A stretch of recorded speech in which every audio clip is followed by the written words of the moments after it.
For retail investors without a lot of capital, leverage feels like the only shot at getting rich fast. But it's because it moves that violently that a whole shadow system formed around it. And most people have no idea how they are cooked. Exchanges, those mentors, trading mentors, those pushing signal, the very way leverage contracts are designed, it's a hidden revenue sharing machine. And yeah, I wasn't planning to go this deep, to be honest, because yeah, it's a thing that kills people's business, so it's risky for me. Way too many are making serious money off this. But this time, I think it's too much. The scale of the liquidations, the platforms freezing, the desperation from small investors all stacked up. I can't help it. I have to break it down for you today, exposing it piece by piece. And if you are thinking about trying leverage after that, consider this your warning. So as I was saying, as I will be criticizing people giving signals, private groups, memberships, centralized exchanges, I might hide this video in a few days.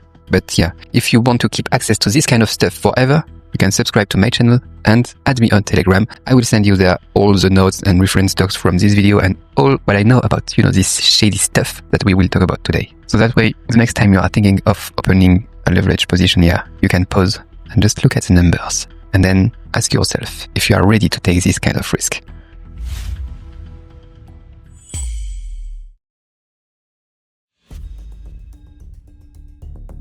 Yeah, I don't know if I should do that, but yeah, let's start and talk about the first thing. Whether it's the exchange itself or the signal teacher or mentor giving you trade calls, they just love it when retail players jump into leverage positions. Why? Well, I used to go to casinos, and I still often go. In fact, just to have a look and a quick play. I just like the, atmosphere.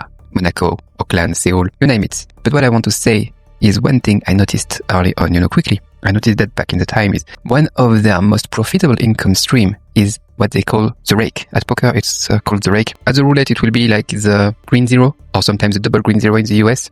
In a nutshell, every time you sit down and place a bet, the house takes a small cut right off the top. Tiny amounts, like a fraction of a percent, or at casinos it's 1 or 2% or 3%. But for exchanges, it's like a fraction of a percent. Whatever, it's the same. It feels like nothing, especially if you are betting tens of thousands. But that's the beauty of it. It adds up. It's one of the steadiest cash flow in the entire system. And that's exactly how exchanges make money too. Every time you open a position, every time you close it, they are shaving a layer off you. Fees. So let's do some quick math together. I'll show you how it works. I will take, let's say you have like 1,000 in your account. You open a 20x leverage position. That means your position size is 20k. All right. Now let's talk fees. The fees will not be on this 1,000. The fees, they will be on this 20k position. So let's take the middle of the road estimate for the fees. You open a trade and you will get like 0.03% fees. That's what the exchange takes. And when you close a position, it will be something like 0.07%. It could vary. It could be 0.05. It could be, anything. That's just an example here. But let's break it down. When you open your position here, you will have to pay $6. When you close it, $14. And that's even if you don't earn anything. It's $20 gone. Just like that. And you might think, $20, whatever. That's a small amount on a 20k position. But hold on, I told you it's on the capital. So on 1k. So just like that, if your capital is 1k, the $20 fee already hits 2%. And that's before you've made anything, if you make anything.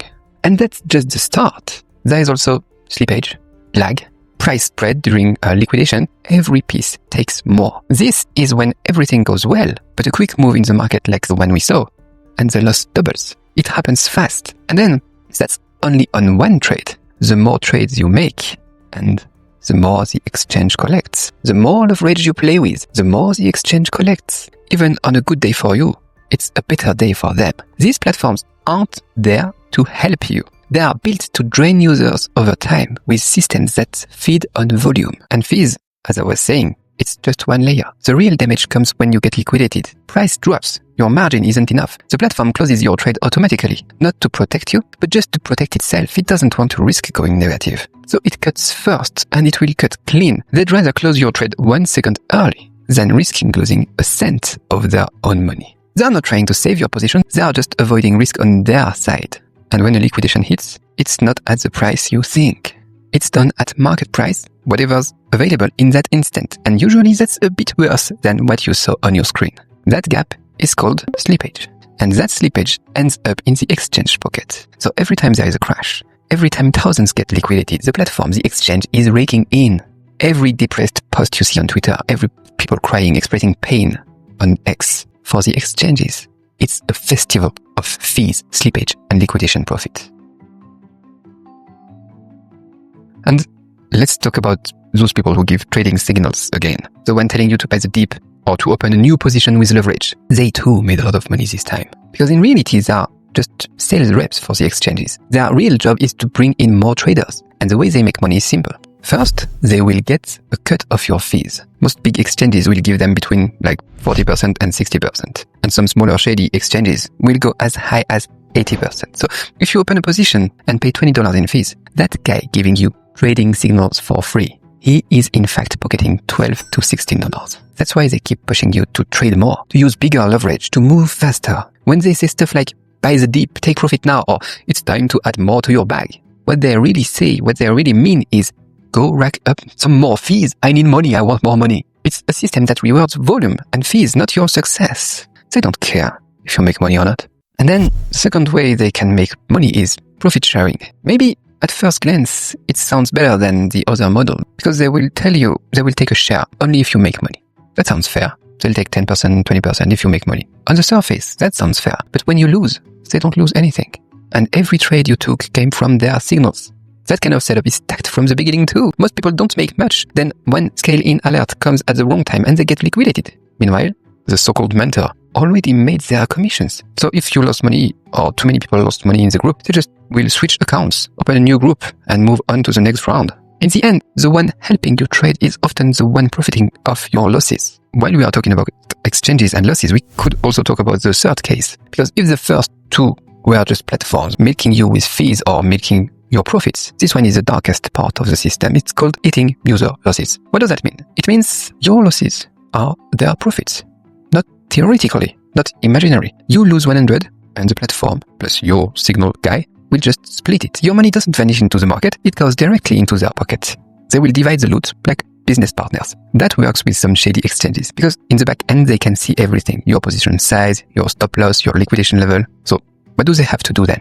They can just work together to trigger a massive wick right to your exact position. And boom, you are liquidated on the spot. You can also, I think they call also that targeted liquidation. Anyway, these scammy platforms know exactly what they are doing and they target beginners, fresh faces who just enter the space and have no idea how things work. And to bring people in, they offer insane kickbacks to influencers and signal fillers. I've seen even senior platforms offering 85% commission. Yes, you heard that right. You lose $100. The person who dragged you in gets $85. This isn't the market beating you here. It's a straight up calculated robbery. And the worst part is you'll probably walk away blaming your own skills or luck while they're, just to keep the scam going, using fake screenshots with 8,000% profits overnight and stuff like that. But yeah, those are most of the time, 99% of the time, fake. At best it's Photoshop or profit chart generators. Some of these shady platforms, they even provide simulated dashboards to fake trades. Sometimes they will even use those screenshots to sell courses. On top of that,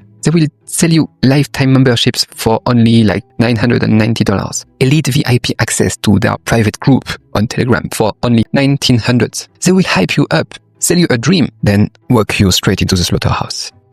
What's important here is when someone earns more, the more you trade. When they earn more, the more you lose. There is no real friendship in that. There is no mentorship either. It's just a funnel. It's just business. But I digress. Let's get back to this week's liquidation.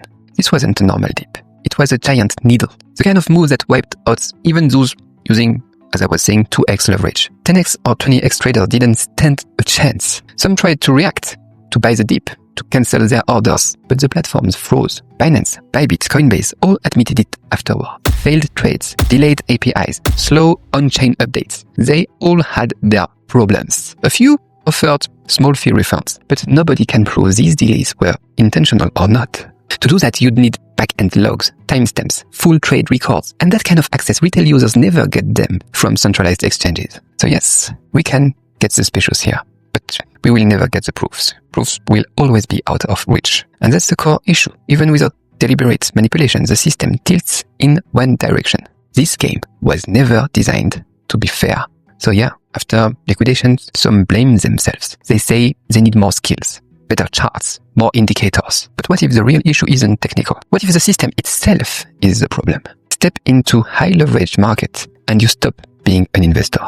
You become a number on the exchange stats sheet. You become a metric. You become a data point in someone else's affiliate dashboard. They need you to lose money. They need you to trade more. They need you to generate more fees. So please remember these 3 rules. Don't play with leverage. And if you really must, treat it like a lottery ticket. Only use money you're fully prepared to lose. Then don't follow signals, call groups, stuff like that. Signal providers earn more when you play more, when you lose more, when you trade more. Their incentives are not aligned with yours. And then don't trust the system, especially if it's centralized and opaque. In fast-moving markets, you might not even have time to unplug your Wi-Fi before your account gets wiped. That's also why I never opened a trading group. People ask me to lead.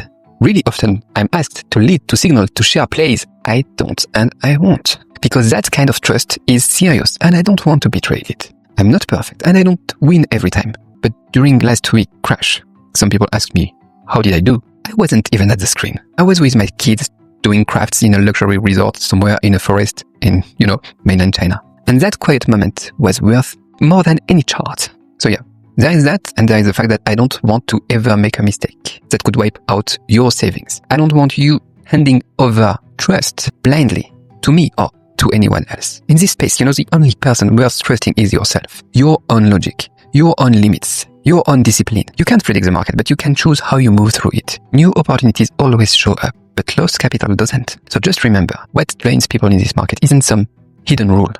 It's the people themselves, other people, the systems, the features built to extract value from your hope and greed. And sometimes, the best strategy isn't a tighter stop loss, a better computer, a faster internet connection. Sometimes it's just stepping away. Be safe, guys. I'll see you in the next one. Don't play with leverage.